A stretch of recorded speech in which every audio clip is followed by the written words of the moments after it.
Voalohany aloha zany misy fanamarena anankiroa mahakasika ny resaka fianarana ambaratonga ambony. Raha sekoly anankiray rehefa mitsangana hitantsika mampilaza mampafantatra azy iny izy ireny amin'ny radio, télé, salon tahaka itony efa ara-dalàna zany le sekoly. Voalohany aloha zany zay, tsy misy sekoly aloha zany tsy ara-dalàna zany eto Madagasikara.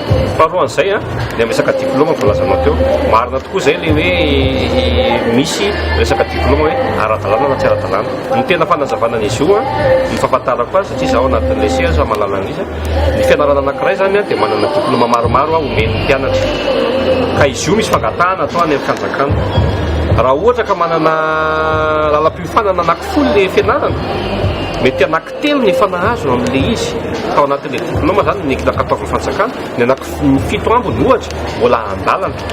Io zany ny fantahina mipetraka tokony apetraky ny ray aman-dreny, tokony apetraky ny mpianatra rehefa hisafidy an'ilay filière izy dia anontaniany tsara hoe ty filière ty ve tompoko efa ara-dalàna tsara.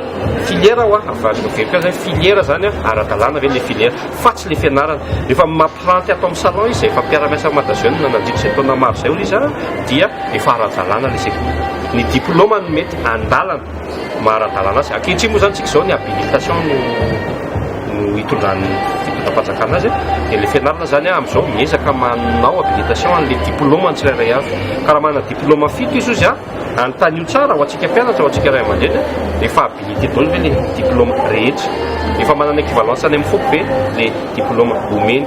Zao zany ny fantahina tokony tsara apetraka ho amin'ny mpianatra sy ny ray aman-dreny rehefa mitsika asanao tahaka itony fa mariako fianarana ara-dalàna daholo no mandray anjara ao anatin'ny hetsika karakara Madazone.